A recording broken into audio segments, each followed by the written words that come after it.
ઉદ્યોગોનું handling કરે છે। દેશમાં સૌથી લાંબા દરિયા કિનારા ધરાવતા આપણા ગુજરાતમાં દરિયાઈ સુરક્ષા સુદૃઢ કરવાની સાથે શિપ બિલ્ડિંગ શિપ રિસાયકલિંગનો વડાપ્રધાનશ્રીનો વિચાર પણ તેમના દિશાદર્શનમાં સાકાર થયો છે। ગુજરાતમાં બંદર આધારિત ઉદ્યોગ અને ઉદ્યોગ આધારિત બંદર બે કોન્સેપ્ટનો સંગમ વડાપ્રધાનશ્રીની દિગ્દર્શિથી થયો છે। સૌ પ્રથમ એલએનજી ટર્મિનલ તથા કન્ટેનર ટર્મિનલ કાર્યરત થયા છે। પીએમ ગતિશક્તિથી બંદરોને પૂરક રોડ રેલ લોજિસ્ટિક કનેક્ટિવિટી મળી છે। શ્રી મોદી સાહેબે મત્સ્યપાલકોના હિતમાં પણ અનેક પગલાં ભર્યા છે। વડાપ્રધાનશ્રી હંમેશા પર્યાવરણના રક્ષણ સાથે સંતુલિત વિકાસની નેમ સાથે ચાલે છે। તેમણે બિન પરંપરાગત સ્ત્રોતથી ઉર્જા સોલાર વિન્ડ હાઇબ્રિડ એનર્જીના ઉપયોગને પ્રાધાન્ય આપ્યું છે। ચારણકા સોલાર પાર્કથી તેમના દિશાદર્શનમાં થયેલી સૌર ઉર્જા ક્રાંતિ આજે કચ્છમાં 30 ગીગાવોટના સૌથી મોટા હાઇબ્રિડ રિન્યુએબલ એનર્જી પાર્ક સુધી વિસ્તરી છે।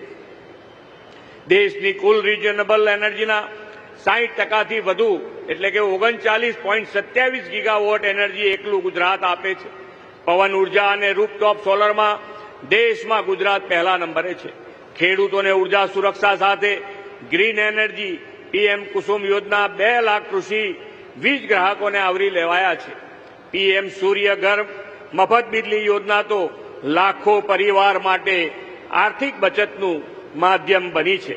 વડાપ્રધાનશ્રીની પ્રેરણા અને માર્ગદર્શનમાં રણોત્સવને કારણે વિશ્વભરમાં ખ્યાતિ મેળવેલા ધોરડો ગામમાં આજે તેમના જ હસ્તે 100% રહેણાંક હેતુના વીજ જોડાણનું સોલરાઇઝેશન થવાનું છે।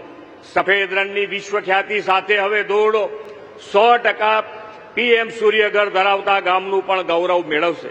વડાપ્રધાનશ્રીએ સસ્ટેનેબલ ડેવલપમેન્ટની સાથે નવા અને વિકસિત ભારત 2047નો સંકલ્પ કર્યો છે।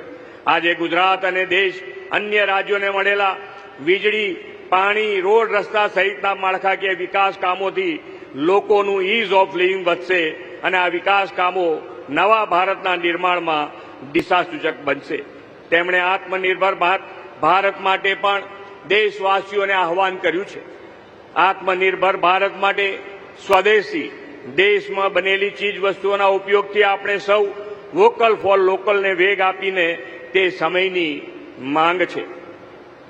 2 દિવસ પછી મા જગદંબાની આરાધનનું પર્વ નવરાત્રી અને તે પછી દિવાળીના તહેવારો આવશે।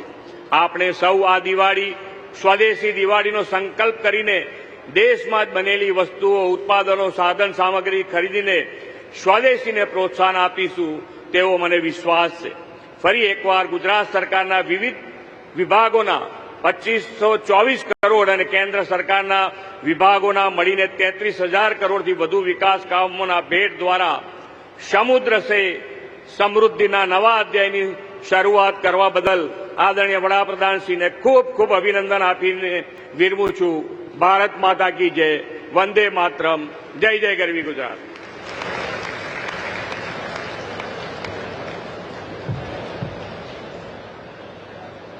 ખૂબ તાળીઓ સાથે આભાર વ્યક્ત કરીએ માનનીય મુખ્યમંત્રીશ્રીના માર્ગદર્શક શબ્દો માટે અને ગુજરાતની પ્રગતિ અને સમૃદ્ધિ આપવા બદલ પણ આપણે તેમનો આભાર વ્યક્ત કરીએ।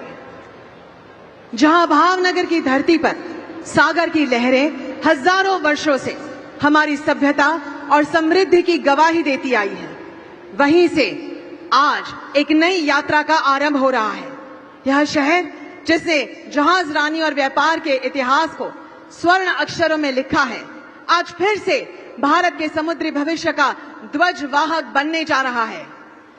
7,000 करोड़ से अधिक की केंद्र सरकार की महत्वपूर्ण परियोजनाएं और क्रांतिकारी समुद्री व शिप बिल्डिंग समझौते, साथ ही भारत एवं गुजरात की विकास यात्रा से जुड़े 26,000 करोड़ से अधिक की विकास लक्ष्य योजनाएं, ये केवल आंकड़े नहीं बल्कि समुद्र से समृद्धि की उस परंपरा का आधुनिक रूप है जिसने भावनगर को हमेशा भारत के मानचित्र पर विशेष पहचान दी है।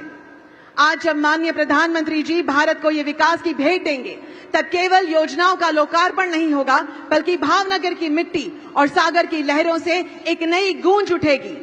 विकास, विश्वास और भारत के उज्जवल भविष्य की गूंज। अब मैं हृदय से निवेदन करती हूं भारत के गौरव माननीय प्रधानमंत्री श्री नरेंद्र मोदी जी से कि कृपया रिमोट बटन दबाकर इन ऐतिहासिक परियोजनाओं का ई लोकार्पण एवं समर्पण करें।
सदियों से भारत की सभ्यता समुद्र के किनारे फली फूली है। चोल साम्राज्य से मराठा नौसेना तक हमारे पूर्वजों ने समुद्री मार्गों पर राज किया, लेकिन समय के साथ हम अपनी समुद्री विरासत से दूर होते गए। स्वतंत्रता के बाद भी हमारा समुद्री क्षेत्र ब्रिटिश काल के पुराने कानूनों में जकड़ा रहा।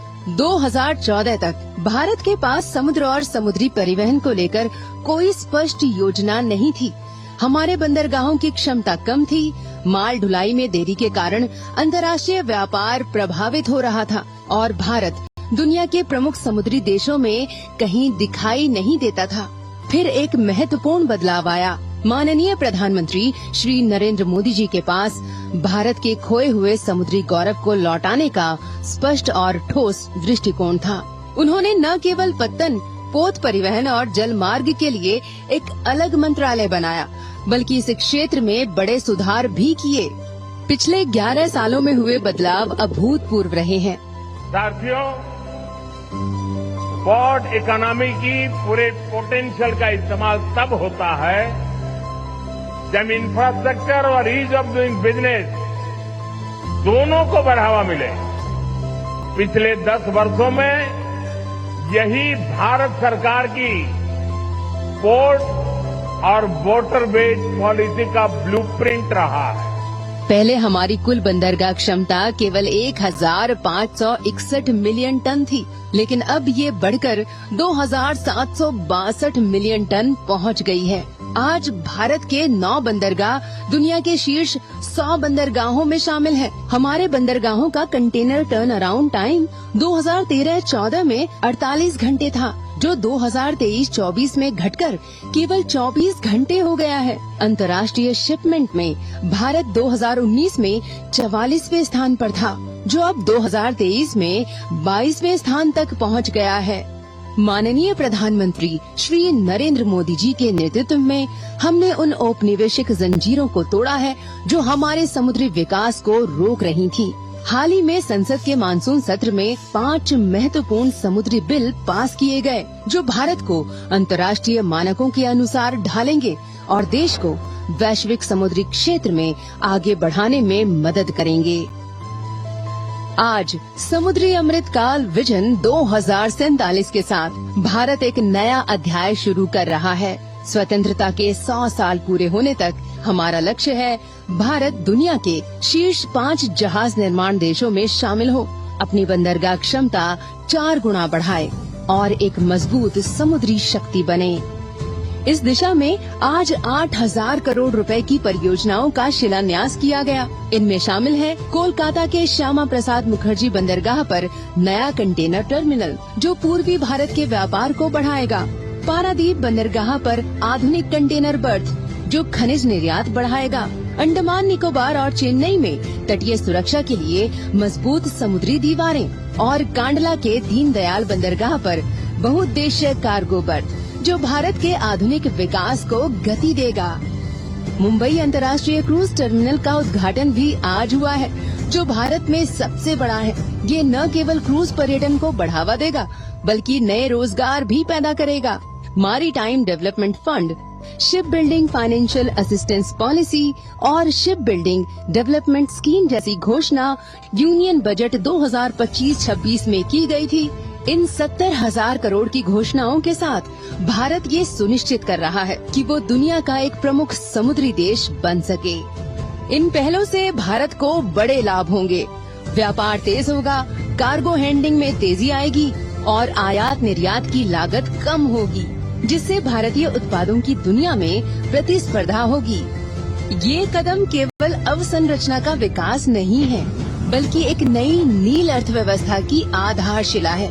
भारत ने हमेशा समुद्र को देवता मानकर उसका सम्मान किया है और उससे शिक्षा ली है। आज विकसित भारत 2047 के दृष्टिकोण के साथ हम अपनी समुद्री परंपराओं को पुनः जागृत कर रहे हैं। हमारा संकल्प है कि आने वाले समय में भारत न केवल विकसित देश बने, बल्कि समुद्री शक्ति के रूप में पूरे विश्व का मार्गदर्शन कर सके। 2014 से भारत विकास और नवाचार का एक स्वर्णिम अध्याय लिख रहा है। ये उपलब्धि 140 करोड़ भारतीयों की मेहनत, सपनों और पहचान बना रहा है। तब ये निवेश और विकास की पहलें एक मजबूत आधार का स्वरूप हैं। इन अहम पहलों के साथ देश विकास और समृद्धि की दिशा में और तेज कदम बढ़ाएगा, जिससे विकसित भारत का संकल्प सिद्ध होगा।